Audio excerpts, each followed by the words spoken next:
in Mali for 3 years, and I was working in another project. And when I came back to Europe, I was just with my imaginary towards the African woman, full of contradictions. So years later, I had the chance to go to Lagos to an artist resident at Art House Foundation. And there I had the chance to investigate more about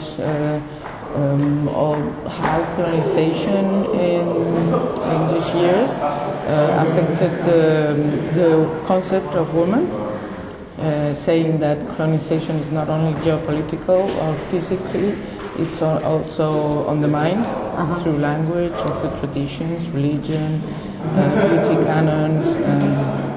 So once I worked a lot with archive, I worked in the National Museum of Lagos, and then I did some photo at studios, and I shot, that's not usually what I do, but I had to, as in Africa it's a very traditional way of portraying.